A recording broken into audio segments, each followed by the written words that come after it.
வணக்கம் நேயர்களே. இது ஷர்மிளா டாக்கீஸ். நான் உங்கள் டாக்டர் ஷர்மிளா. நாடு பூரா இப்ப பத்தி எரியக்கூடிய பிரச்சனை என்ன அப்படிங்கிறது பார்த்தீங்கன்னா, E20 பெட்ரோல். இந்த E20 பெட்ரோல பயன்படுத்துறதுனால வண்டிகளுக்கு ஏகப்பட்ட சேதாரமாகுது, மைலேஜ் குறையுது, வேல்யூ ஃபார் மனி இல்ல அப்படின்னு பல்வேறு தரப்பட்ட மக்கள் கிட்ட இருந்து கம்ப்ளைண்ட்ஸ் தொடர்ந்து வந்துகிட்டு இருக்கு.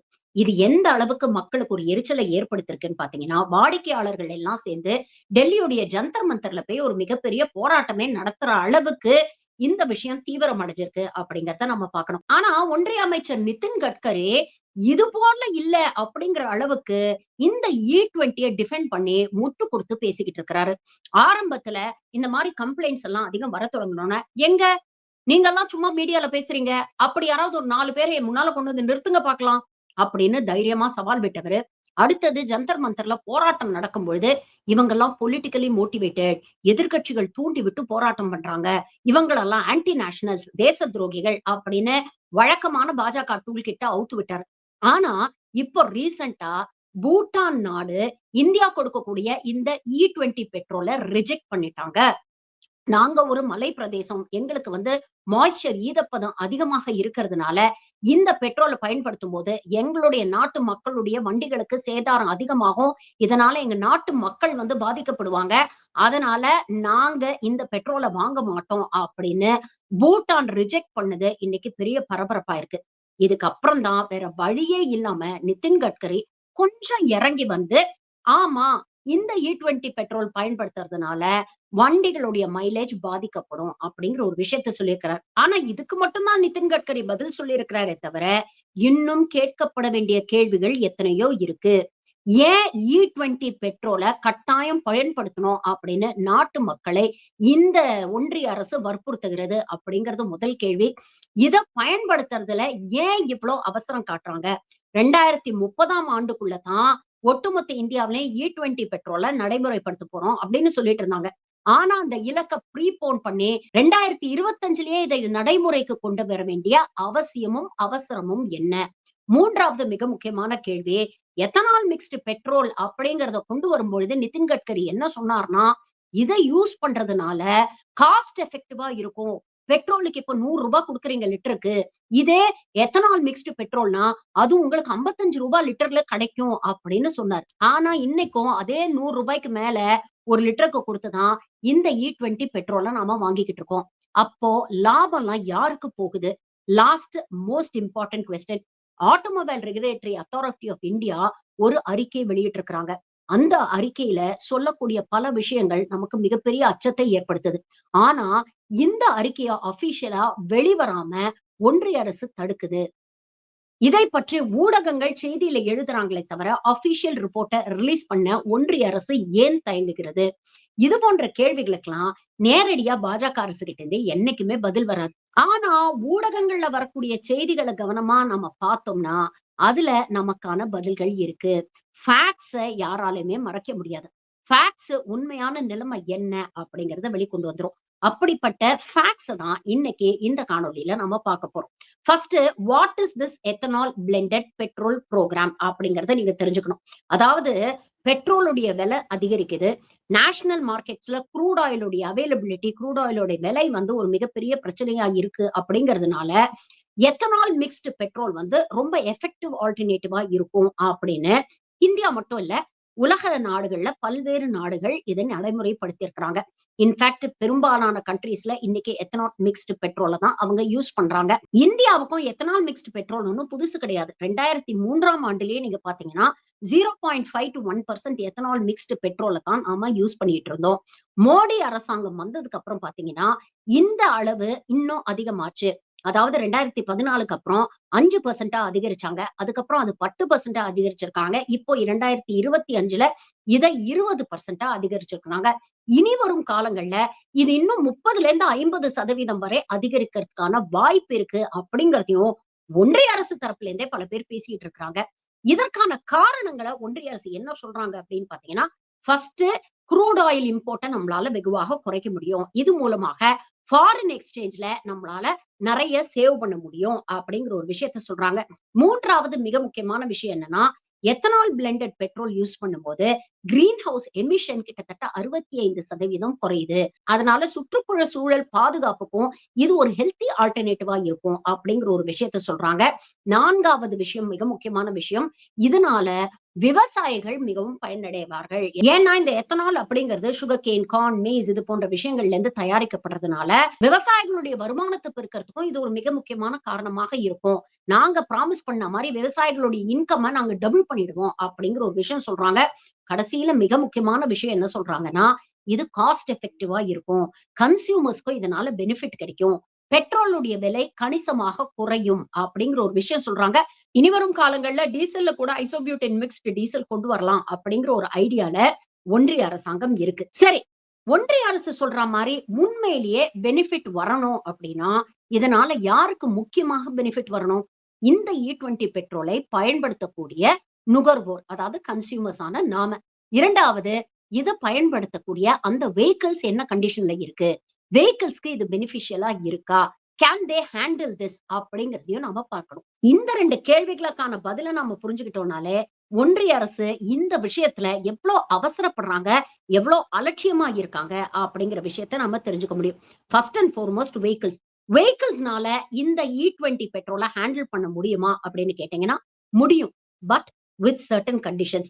அதாவது 2025ஆம் ஆண்டுக்கு அப்புறம் தயாரிக்கப்பட்ட வெஹிக்கிள்ஸ் ஆக இருக்கட்டும். அதே மாரி BS6க்கு அப்புறம் தயாரிக்கப்பட்ட வெஹிக்கிள்ஸ் எல்லாம் பார்த்தீங்கன்னா, E20 கம்பேட்டிபிள் வெஹிக்கிள்ஸ் தான். அதனால அவங்களால ஈஸியா இத ஹேண்டில் பண்ண முடியும். ஆனா E20 பெட்ரோல் பயன்படுத்துறதுனால மைலேஜ் குறையும் அப்படிங்கிறது it is a real thing. அத யாருமே டினை பண்ண முடியாது. இன்ஃபாக்ட் நீங்க பார்த்தீங்கன்னா, ஒன்றிய அரசுடைய நித்தி ஆயோகுடைய ரிப்போர்ட் 2021 ரிப்போர்ட்லயே அவங்க என்ன சொல்லியிருக்கிறாங்க அப்படின்னு பார்த்தீங்கன்னா, E20 கம்பேட்டிபிள் வெஹிக்கிள்ஸ்ல நீங்க E20 பயன்படுத்தும்போது 1-2% மைலேஜ் லாஸ் இருக்கும். அதே நேரத்துல E20 கம்பேட்டிபிலிட்டி இல்லாத வெஹிக்கிள்ஸ், அதாவது பழைய மாடல்ஸ்ல எல்லாம் இந்த E20 யூஸ் பண்ணும்பொழுது மைலேஜ கார பொறுத்தவரைக்கும் கிட்டத்தட்ட 6லேருந்து 7% குறையுது. பைக்க பொறுத்தவரைக்கும் 3லேருந்து 4% குறையுது அப்படின்னு சொல்றாங்க. அப்ப இது அடுத்த முக்கியமான ஒரு கேள்வியை எழுப்புது. வெஹிக்கிள்ஸ்க்கு இதனால இவ்வளவு பிரச்சனைகள் வருதுன்னா, இதனால யாரு பெனிஃபிட் அடையறாங்க? இந்த E20 பெட்ரோல பயன்படுத்தக்கூடிய கஸ்டமர்ஸா? இல்ல இத தயாரிக்கக்கூடிய எண்ணெய் நிறுவனங்களா? இல்ல இவங்களுக்கு எத்தனால் சப்ளை பண்ணக்கூடிய அந்த சுகர் ஃபேக்டரி நடத்தக்கூடிய பெரும் முதலாளிகளா? இல்ல கவர்ன்மென்ட்டா? அப்படிங்கிறத நம்ம பார்க்கணும். நமக்கு இதனால பினான்சியலா ஏதாவது பெனிஃபிட் இருக்கா? வேல்யூ ஃபார் மனி கிடைக்குதா? அப்படின்னு பார்த்தீங்கன்னா, E10 பெட்ரோல் அறிமுகப்படுத்தும் போதே நிதின் கட்கரி என்ன சொன்னாரு அப்படின்னா, இந்த E10 பெட்ரோல் நீங்க யூஸ் பண்றதுனால பெட்ரோலுடைய விலை கணிசமாக குறையும். ஏன்னா க்ரூட் ஆயில இம்போர்ட் பண்ணி பெட்ரோல் தயாரிக்கிறத விட, எத்தனால் புரொடியூஸ் பண்ணி பெட்ரோல்ல மிக்ஸ் பண்றது சீப்பர் ஆல்டர்னேட்டிவ். அதனால ரூ. 100க்கு மேல இருந்த பெட்ரோல் ரூ. 55க்கு உங்களுக்கு கிடைக்கும் அப்படின்னு சொன்னாரு. ஆனா இன்னைக்கும் இதே E20 பெட்ரோல அன்னைக்கு பியூர் பெட்ரோலுக்கு என்ன விலை குடுத்து வாங்கிட்டு இருந்தோமோ, அதே விலை குடுத்து தான் நாம வாங்கிட்டு இருக்கோம். அப்போ அதே விலைக்கு தரமற்ற பெட்ரோல இன்னைக்கு நம்மளுடைய வண்டிகள்ல நாம நிரப்பிக்கிட்டு இருக்கோம். இதனால நமக்கு எந்த அட்வான்டேஜும் ஆஸ் அ கன்சியூமர் இல்ல அப்படிங்கிறது முக்கியமான ஒரு விஷயம். அப்போ ஒரு கன்சியூமரா அடுத்தது எனக்கு என்ன கேள்வி வரும்? ஏங்க அதே விலைக்கு நீங்க எனக்கு E20 குடுக்குறீங்க. அதுக்கு நான் பியூர் பெட்ரோலயே போட்டு போயிருவேன். இல்ல E10 பெட்ரோலயே போட்டு போயிடுவேன்ல. எனக்கு அந்த ஆப்ஷன் குடுங்க. பெட்ரோல் பங்க்ல போனேன்னா, எனக்கு புடிச்ச பெட்ரோல போட்டுக்கிறதுக்கான ஆப்ஷன் எனக்கு குடுங்கங்க. நான் தானேங்க கஷ்டப்பட்டு வண்டி வாங்கியிருக்கிறேன். நான் தானேங்க கஷ்டப்பட்டு கை காச போட்டு பெட்ரோல் போடுறேன். அப்ப எனக்கு அந்த ஆப்ஷன நீங்க தரணும்ல, அப்படின்னு நீங்க கேட்கலாம். இங்க தான் அரசாங்கம் என்ன பண்ணியிருக்கு அப்படின்னு பார்த்தீங்கன்னா, E20 பெட்ரோல் கம்பல்சரி அப்படின்னு மாத்திட்டாங்க. இனிமேல் நீங்க தேடி போனாலும் உங்களுக்கான சாய்ஸ் இங்க இல்ல அப்படிங்கிறது தான் நிதர்சனமான உண்மை. பிரேசில் போன்ற நாடுகள்ல எல்லாம் பாத்தீங்கன்னா, இன்னைக்கு முழுக்க முழுக்க E20, E30 பெட்ரோல் தான் அவங்க யூஸ் பண்ணிட்டு இருக்காங்க. கிட்டத்தட்ட இந்த இடத்துக்கு அவங்களுக்கு வர்றதுக்கே 30 வருஷம் தேவைப்பட்டது.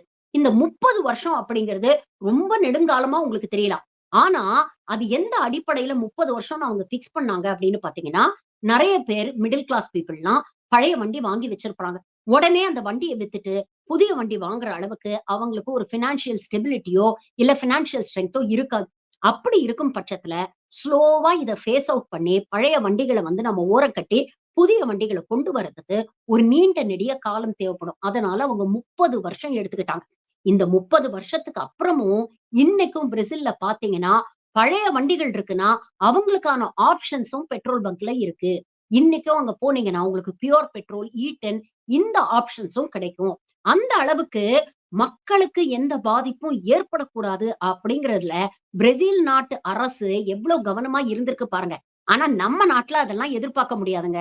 இவங்கள பொறுத்தவரைக்கும் நாம வெறும் கரப்பான்பூச்சி தான். அவங்களுடைய ஆராய்ச்சி, ஆய்வு எல்லாத்தையும் நம்மள கேட்காம, நம்மள வச்சு தான் அவங்க நடத்துவாங்க. இந்த விஷயத்திலயும் அப்படிதான். எந்தவித முன்னறிவிப்பும் இல்லாம 2025 ஏப்ரல் மாதத்திலிருந்து எல்லாருமே கட்டாயமா E20 பெட்ரோலுக்கு மாறணும் அப்படின்னு ரொம்ப ஒருதலை பட்சமாக இந்த அரசு ஒரு முடிவை எடுத்துட்டாங்க. இது எவ்வளவு முக்கியமான ஒரு விஷயம். ஒட்டுமொத்த நாட்டு மக்களை பாதிக்கக்கூடிய விஷயம். இத பத்தி பார்லிமென்ட்ல எந்த ஒரு பில்லும் இல்ல. இத பத்தி எந்த ஒரு டிஸ்கஷனும் இல்ல. எதிர்க்கட்சிகளும் இத பத்தி பெருசா கவலைப்பட்டதா தெரியல. ஆனா இன்னைக்கு எல்லாருக்கும் E20 அப்படிங்கிறத கம்பல்சரி பண்ணிட்டாங்க. இந்த E20 பெட்ரோல்னால என்ன பாதிப்புகள் ஏற்படும்னா, automobile research association of India தெளிவா ஒரு அறிக்கைய தயார் பண்ணியிருக்கிறாங்க. அந்த அறிக்கையில பிரஸ் மீட்ல அவங்க சொல்லும் பொழுது, "E20 இஸ் வெரி சேஃப். அதனால ஒண்ணும் பிரச்சனை இல்ல. மைலேஜ் என்ன கொஞ்சம் குறையும். மத்தபடி எந்த பாதிப்பும் இல்ல." அப்படின்னு மேலோட்டமா சொல்லிட்டு கடந்துட்டாங்க.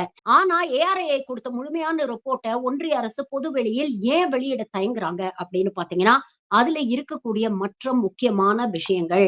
அதாவது அவங்க என்ன சொல்லியிருக்கிறாங்க அப்படின்னா, E20 கம்பேட்டிபிலிட்டி வெஹிக்கிள்ஸ விட்டுருங்க. அதற்கு முன்னால அதாவது E20 பயன்படுத்த முடியாத E10க்கு மட்டுமே கம்பேட்டிபிளா இருக்கக்கூடிய பழைய மாடல் வண்டிகள்ல தொடர்ந்து இந்த E20 பெட்ரோல யூஸ் பண்றதுனால, ஒட்டுமொத்த ஃபியூவல் சிஸ்டமும் தொடர்ந்து சேதமடையறதுக்கான வாய்ப்புகள் இருக்கு. இதனால ஒட்டுமொத்தமா என்ஜின் சீஸ் ஆறதுக்கும் வாய்ப்புகள் இருக்கு. அப்படிங்கிற முக்கியமான விஷயத்த பதிவு பண்ணியிருக்காங்க. ஆனா, இது பொதுமக்களுக்கு தெரியக்கூடாது அப்படின்னு ஒன்றிய அரசு அதை மூடி மறைக்கிறது. இது மட்டும் இல்லங்க. இன்னொரு பக்கம் E20 மட்டும் பத்தாது. இத E30, E50 வரைக்கும் கொண்டு போகணும் அப்படின்னு நிதின் கட்கரி தீவிரமா முயற்சி பண்ணிக்கிட்டு இருக்கிறாரு. இன்ஃபாக்ட் இத எப்படி ஒன்றிய அரசு வந்து பூசி மொழுகுறாங்க அப்படின்னு பார்த்தீங்கன்னா, இந்த ஜூன் மாதம் ஆரம்பத்துல E30 and higher ethanol blended பெட்ரோலுக்கு government will waive all excise duties. எல்லா எக்ஸைஸ் டியூட்டீஸையும் நாங்க வேவ் ஆஃப் பண்ணிடுவோம். இதனால பாருங்க பெட்ரோல் விலை கணிசமாக குறையும். இதனால பெனிஃபிட் கஸ்டமர்ஸ்க்கு தான் அப்படின்னு மீண்டும் நம்ம தலையில மொளகா அரைக்க முயற்சி பண்ணியிருக்கிறாங்க. உண்மையிலேயே இதனால பெனிஃபிட் யாருக்கு அப்படின்னு பார்த்தீங்கன்னா, சுகர் மில் ஓனர்ஸ்க்கு. ஏன்னா அவங்க தான் சுகருடைய ஒரு பை ப்ராடக்ட்டா இந்த எத்தனால புரொடியூஸ் பண்ணி குடுக்குறாங்க. அவங்களுக்கு இதனால டபுள் பெனிஃபிட், டபுள் லாபம். அடுத்தது பார்த்தீங்கன்னா, இந்த கிரீன் டிஸ்டில்லரீஸ் அதாவது எத்தனால பெட்ரோலோட மிக்ஸ் பண்ணக்கூடிய கிரீன் டிஸ்டில்லரீஸ்க்கு இதனால லாபம். இதனால ஆயில் கம்பெனிஸ்க்கு ஏகப்பட்ட ஒரு லாபம். அது இல்லாம இதற்கெல்லாம் எக்ஸைஸ் டியூட்டி போட்டு நம்ம கிட்ட இருந்து வரி வசூல் பண்ணக்கூடிய ஒன்றிய அரசுக்கு இதனால லாபம். இப்படி எல்லா லாபமும் பெருமுதலாளிகளுக்கு தான் போகுதே தவிர, நமக்கு அதே விலையில பியூர் பெட்ரோலுக்கு பதிலா இப்படிப்பட்ட கலப்பட பெட்ரோல குடுத்து நம்மள ஏமாத்திட்டு இருக்காங்க. அது மட்டும் இல்ல, இந்த அரசாங்கம் எந்த அளவுக்கு எத பத்தியும் யோசிக்காம இத நடைமுறைப்படுத்தியிருக்காங்க அப்படிங்கிறதுக்கு இன்னொரு விஷயமும் நான் உதாரணமா சொல்றேன். எப்படி திடீர்னு ஒரு நாள் வந்து டிமானிட்டைசேஷன் பண்ணிட்டோம். இனி ரூ. 500 ரூ. 1000 நோட்டு எல்லாம் செல்லாது அப்படின்னு சொல்லிட்டு ரூ. 2000 நோட்டு கொண்டு வந்தாங்கன்னு உங்களுக்கு நல்லாவே ஞாபகம் இருக்கும். அப்ப கூட என்ன பண்ணாங்கன்னா, ஏடிஎம் மூலமா ரூ. 2000 நோட்டு கிடைக்கும்னு சொன்னாங்க. ஆனா கடைசியில பார்த்தீங்கன்னா, அந்த ஏடிஎம் உடைய சைஸ்க்கு இந்த ரூ. 2000 நோட்டு ஃபிக்ஸ் ஆகாது அப்படிங்கிற ஒரு விஷயம் வந்து வெளியில தெரிஞ்சோனே, இந்த அரசாங்கத்துக்கு இது எவ்வளவு பெரிய எம்பாரஸ்மென்ட் ஆச்சு அப்படிங்கிறத யோசிச்சு பாருங்களேன். புதுசா ஒரு நோட்ட நீங்க வடிவமைக்கிறீங்க. ஏடிஎம்ல அந்த சைஸ் செட் ஆகுமா இல்லையா அப்படிங்கிறத கூடவா யோசிக்காம நீங்க வந்து நடைமுறைப்படுத்துறீங்க அப்படின்னு நெறைய பேர் கேள்வி கேட்டாங்க. கிட்டத்தட்ட அதே விஷயம் தான் இங்கேயும் நடந்திருக்கு. எத்தனால் மிக்ஸ் பண்ண பெட்ரோல்ல இருக்கக்கூடிய மிகப்பெரிய டிராபேக் என்னன்னா, எத்தனால் வந்து கெமிக்கலி ஹைக்ரோஸ்கோபிக் அதாவது சுற்றுப்புற சூழல்ல இருக்கக்கூடிய ஈரத்தன்மையை உறிஞ்சக்கூடிய சக்தி இருக்கக்கூடிய ஒரு விஷயம் தான் எத்தனால். அதனால எத்தனால நீங்க பெட்ரோலோட மிக்ஸ் பண்ணும்போது சுற்றுப்புற சூழல்ல இருக்கக்கூடிய மாய்ச்சர் அந்த எத்தனால் அப்சர்வ் பண்ணிடுச்சுன்னா, ஈரப்பதம் இறங்கிடுச்சுன்னா, எத்தனாலும் பெட்ரோலும் தனித்தனியா செப்பரேட் ஆயிடும். இது வெஹிக்கிள்ஸ்க்கு மிகப்பெரிய ஒரு ஆபத்தை ஏற்படுத்தும். அப்போ எத்தனால் மிக்ஸ்டு பெட்ரோல நீங்க கஸ்டமருக்கு சப்ளை பண்ணும்பொழுது, ஒவ்வொரு ஸ்டேஜ்ல இருந்தும் அதாவது புரொடக்ஷன்ல ஆரம்பிச்சு அத ஹேண்ட்லிங்ல இருந்து, டிரான்ஸ்போர்ட்ல இருந்து கடைசியில எண்ட் கஸ்டமருக்கு கொண்டு போய் சேர்க்கிற வரைக்கும் இது ஏர் டைட்டா இருக்கா? ஈரப்பதம் எந்த விதத்திலயும் இந்த பெட்ரோல் அண்டாம இருக்கா? அப்படிங்கிறத என்ஷூர் பண்ண வேண்டியது ஒரு அரசுடைய கடமையா இல்லையா? ஆனா, இப்படிப்பட்ட ஹேண்ட்லிங், டிரான்ஸ்போர்டேஷன் இதெல்லாம் எப்படி நடக்குதுன்னு நம்ம பார்த்துக்கிட்டு இருக்கோம். ரிஃபைனரீஸ்ல புரொடியூஸ் பண்ணக்கூடிய இந்த பெட்ரோல டேங்கர்கள் மூலமா கொண்டு போறாங்க. வழியில டேங்கர எங்கேயாவது தொறக்குறாங்க. அந்த தொறக்கிற நேரத்துக்கு ஒரு 2 தூறல், 2 மழை போட்டுருச்சு அப்படின்னு வச்சுக்கோங்களேன். அப்ப என்ன ஆகும் அப்படிங்கறத கொஞ்சம் யோசிச்சு பாருங்க. அதே மாரி பெட்ரோல் பம்ப்ஸ்லயும் பாத்தீங்கன்னா, அண்டர் கிரவுண்ட்ல இருக்கக்கூடிய ஸ்பேசஸ்ல தான் இத சேவ் பண்றாங்க. அப்படி இருக்கும் பொழுது, அது எந்த அளவுக்கு சேஃபா இருக்கு? எந்த அளவுக்கு மாய்ஸ்சர் பெனிட்ரேஷன அவாய்ட் பண்ணுது? இதெல்லாம் கேள்வி கேட்க வேண்டிய விஷயம். ஆனா வழக்கம் போல நம்ம நாட்ல இந்த மாரி ஸ்டேஜ் பை ஸ்டேஜ் என்ன ரிஸ்க் ஃபேக்டர்ஸ் இருக்கு? இதெல்லாம் நம்ம எப்படி எஃபெக்டிவா எலிமினேட் பண்ணோம்? அத பத்தியெல்லாம் யாரும் யோசிக்கிற மாரி தெரியல. இதெல்லாம் ஒரு பக்கம்னா, இந்தியா போன்ற மிகப்பெரிய 148 கோடி மக்கள் வாழக்கூடிய ஒரு நாட்ல, பெரும்பாலான மக்கள் மிடில் கிளாஸ சேர்ந்தவங்க. ஒரு வண்டி அப்படிங்கிறது அவங்களுக்கு ஒரு லைஃப் டைம் கனவு, இன்வெஸ்ட்மென்ட். அப்படி வாங்கக்கூடிய வண்டிய எளிதில அவங்க குடுக்க மாட்டாங்க. வண்டியில கூட நம்ம மக்கள் ஏகப்பட்ட சென்டிமெண்டல் வேல்யூ வச்சிருப்பாங்க. பல பேர் வீட்ல பார்த்தீங்கன்னா, 10 வருஷமா ஒரே வண்டிய வச்சிருப்பாங்க. அப்ப அப்படிப்பட்ட பழைய வண்டிகளுடைய நிலைமை என்ன? அந்த வண்டியுடைய என்ஜின் சிஸ்டம் இந்த மாரி எத்தனால் கம்பேட்டிபிள் பெட்ரோல் யூஸ் பண்றதுக்கான தகுதி இருக்கா? இல்லையா? எல்லா என்ஜின்ஸாலயும் இத ஹேண்டில் பண்ண முடியுமா? இப்படி வண்டிக்குள்ள நீங்க எத்தனால் மிக்ஸ்டு பெட்ரோல போடும் பொழுது, இந்த எத்தனால் வாட்டர அப்சார்ப் பண்ணி, அதனால ஃபியூயல் சிஸ்டம் டேமேஜ் ஆயி, என்ஜின் சீஸ் ஆயிடுச்சுன்னா என்ன பண்ணுவீங்க? இதுல இன்னொரு முக்கியமான விஷயம் என்ன அப்படின்னு பார்த்தீங்கன்னா, வண்டிய வாங்கும்போதே அந்த கம்பெனிக்காரன் ரொம்ப ஸ்பெசிஃபிக்கா மென்ஷன் பண்ணியிருப்பாங்க. இன்ஃபாக்ட் வண்டிக்கு இன்சூரன்ஸ் போடுறீங்க இல்லையா? அந்த இன்சூரன்ஸ் கம்பெனியும் ரொம்ப ஸ்பெசிஃபிக்கா மென்ஷன் பண்ணியிருப்பாங்க. இந்த வண்டிக்கு எந்த பெட்ரோலோ, எந்த டீசலோ யூஸ் பண்ணுமோ, எந்த ஃபியூயல் கம்பேட்டிபிளோ அத தான் யூஸ் பண்ணணும். வேற ஃபியூயல மாத்தி யூஸ் பண்ணி வண்டியில ஏதாவது பிரச்சனை வந்ததுன்னா, அத இன்சூரன்ஸ்ல கவர் பண்ண மாட்டோம். அந்த டேமேஜஸ குடுக்க மாட்டோம்னு ரொம்ப தெளிவா மென்ஷன் பண்ணியிருப்பாங்க. அப்படி இருக்கக்கூடிய சூழ்நிலையில தான் E20ய கம்பல்சரியா யூஸ் பண்ணணும் அப்படிங்கிற ஒரு ரூல அரசாங்கம் கொண்டு வருது. இப்ப E20 யூஸ் பண்ணி இன்ஜின் சீஸ் ஆயிடுச்சுன்னா, இன்சூரன்ஸ்காரன் பணம் குடுக்க மாட்டான். அரசாங்கத்த பத்தி கேட்கவே வேண்டாம். அப்ப பாதிக்கப்பட்ட அந்த நபர் என்ன பண்ண முடியும்? இவ்ளோ பிராக்டிகல் டிஃபிகல்டீஸ் இருக்கே. இத பத்தியெல்லாம் இந்த ஒன்றிய அரசு கவலையே படல. இது எல்லாத்தையும் தாண்டி இதுல இருக்கக்கூடிய பிக்கஸ்ட் பெனிஃபிஷியரி யார் தெரியுமா? ஒரே நபர். நிதின் கட்கரி. இத்தனைக்கும் அவர் பெட்ரோலியம் மினிஸ்டர் கூட கிடையாது. ஹர்தீப் சிங் பூரி தான் பெட்ரோலியம் மினிஸ்டர். இவரு டிரான்ஸ்போர்ட் மினிஸ்டர் தான். ஆனா E20க்காக விழுந்து விழுந்து இந்த மனுஷன் ஏன் முட்டு குடுக்குறாரு அப்படின்னு பார்த்தீங்கன்னா, இவங்களுக்கு இதுல பினான்சியல் பெனிஃபிட் இருக்கு. 2013ஆம் ஆண்டே நிதின் கட்கரிக்கு சொந்தமான பூர்த்தி அப்படிங்கிற கம்பெனில ஏகப்பட்ட முறைகேடுகள் நடந்திருக்கு. ஷெல் கம்பெனிஸ் மூலமா கிட்டத்தட்ட ரூ. 7,00,00,000 மேல இவங்க அன்டிக்ளேர்ட் இன்கம் வச்சிருக்காங்க அப்படின்னு மிகப்பெரிய ஒரு ஸ்கேண்டல் வந்து, அப்போ பிஜேபி தலைவராக இருந்த, பிரசிடென்ட்டாக இருந்த நிதின் கட்கரி பதவி விலகுனாரு அப்படிங்கிறது உங்களுக்கு ஞாபகம் இருக்கும்.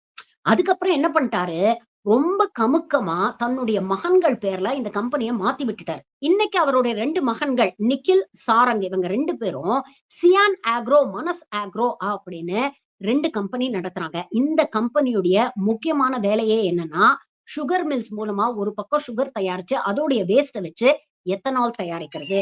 கடந்த 10 ஆண்டுகள்ல இந்த 2 கம்பெனியும் கிட்டத்தட்ட 1000% லாபம் பார்த்திருக்கிறாங்க. 1, 2% இல்லங்க. 1000% இவங்க லாபம் பார்த்திருக்கிறாங்க.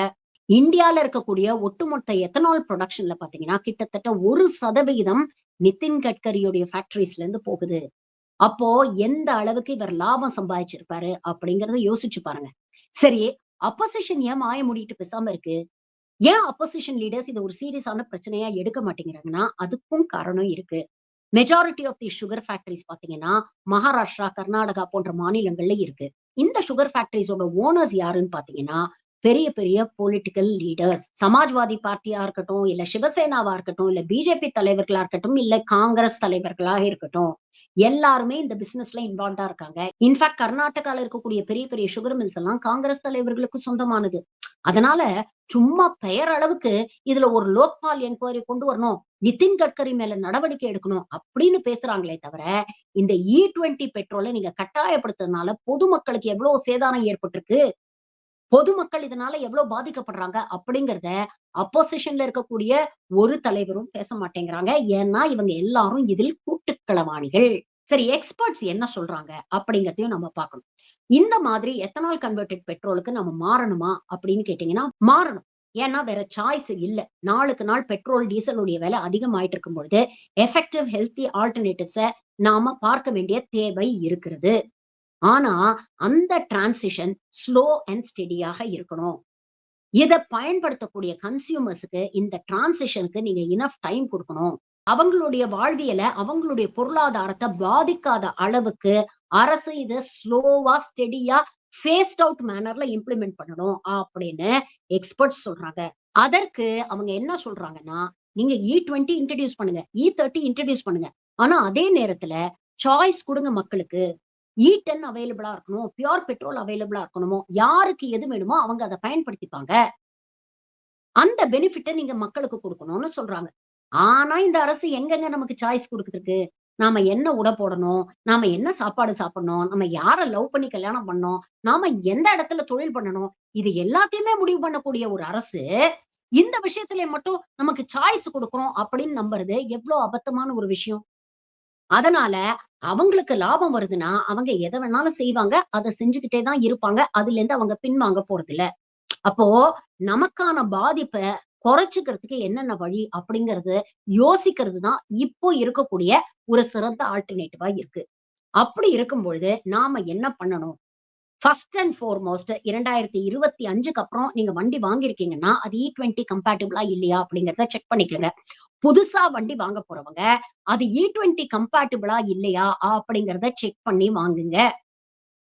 அதே மாதிரி நீங்க வண்டிக்கு இன்சூரன்ஸ் போடும்பொழுது, இதெல்லாம் கவர் பண்ணியிருக்கா? இந்த E20 பெட்ரோல் யூஸ் பண்றதுனால ஏதாவது பாதிப்பு ஏற்பட்டா, அதுக்கு உங்களுக்கு இன்சூரன்ஸ் கவரேஜ் இருக்கா? அப்படிங்கிறத தெளிவா கேட்டுட்டு இன்சூர் பண்ணுங்க.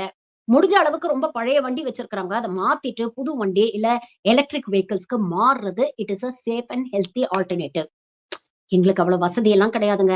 பழைய வண்டி வச்சிருக்கோம். நாங்க என்ன பண்றது? அப்படின்னு கேட்கிறவங்க, சில விஷயங்கள ரெகுலரா பண்ணணும். ஃபர்ஸ்ட் அண்ட் ஃபோர்மோஸ்ட் E20 பெட்ரோலுக்கு நம்ம மாறிட்டோம். வேற வழி இல்லன்னா, உங்க வண்டிய ரெகுலரா யூஸ் பண்ணுங்க. கன்டினியூஸ் யூஸ் பண்ணி நல்லா மெயின்டெயின் பண்ணுங்க. ஏன்னா, பெட்ரோல் டேங்க்ல E20 பெட்ரோல ஃபில் பண்ணிட்டு, அத யூஸ் பண்ணாம ரொம்ப நாள் வச்சிருந்தீங்கன்னா, அப்போ இந்த மாதிரி மாய்ஸ்சர் சேர்ந்து, அதுல நெறைய செடிமெண்ட்ஸ் உண்டாறதுக்கான வாய்ப்புகள் இருக்கு. அது நாளடைவில வண்டிக்கு பாதிப்பை ஏற்படுத்தும். அதனால ரெகுலரா யூஸ் பண்ணுங்க. ரெகுலரா மெயின்டெயின் பண்ணுங்க. 2வது பெட்ரோல் டேங்க்ல எப்பவுமே ரிசர்வ்க்கு கீழ கடைசி சொட்டு பெட்ரோல் போறது வரைக்கும் வச்சுக்கிட்டு, அதுக்கப்புறம் போய் பெட்ரோல் பம்ப்ல ரீஃபில் பண்ணாதீங்க. எப்பவுமே டேங்க்ல அட்லீஸ்ட் 20லேருந்து 25% பெட்ரோல் இருக்கிற மாரி பார்த்துக்கங்க. ஏன்னா E20 பெட்ரோல்ல பார்த்தீங்கன்னா, ஏகப்பட்ட செடிமெண்ட்ஸ் வருது அப்படிங்கிற ஒரு கம்ப்ளைண்ட் வருது. கடைசி சொட்டு போற வரைக்கும் வச்சுக்கிட்டீங்கன்னா, இந்த செடிமெண்ட்ஸ், இந்த அழுக்கு உங்களோட ஃபியூயல் சிஸ்டம்ல என்டர் ஆச்சுன்னா, அது என்ஜின்ல பாதிப்பு ஏற்படுத்தி என்ஜின் சீஸ் ஆறதுக்கான சான்சஸ் இருக்கு. 3வது மிக முக்கியமான விஷயம், தரமான பெட்ரோல் பங்க்ல, அங்கீகரிக்கப்பட்ட பெட்ரோல் பங்க்ல பெட்ரோல் ஃபில் பண்ணுங்க. ஹைவேஸ்ல போகும்போது ஏதாவது ஒரு கண்காணாத இடத்துல இருக்கக்கூடிய பெட்ரோல் பங்க்லலாம் போய் தயவு செஞ்சு பெட்ரோல் ஃபில் பண்ணிடாதீங்க. ஏன்னா, அங்க தான் அடல்ட்ரேட்டட் கலப்பட பெட்ரோல் அதிகம் விற்கப்படுகிறது அப்படிங்கிற செய்திகள் வருது. அதனால பெட்ரோல எப்பவுமே அங்கீகரிக்கப்பட்ட குவாலிஃபைட் பெட்ரோல் பங்க்ஸ்ல இருந்து ஃபில் பண்ணுங்க. அண்ட் 4த் மோஸ்ட் முக்கியமான விஷயம், உங்க வண்டிக்கான எக்ஸ்டெண்டட் வாரண்டி ஆப்ஷன்ஸ் இருக்கா? அப்படிங்கிறத பாருங்க. அப்படி இருந்ததுன்னா, எக்ஸ்டெண்டட் வாரண்டி ஆப்ஷன்ஸ உடனே பயன்படுத்தி, உங்க வண்டியையும், உங்க எதிர்காலத்தையும் செக்யூர் பண்ணுங்க. ஏன்னா, இத தவிர இப்ப நமக்கு வேற ஆப்ஷன்ஸ் இல்ல.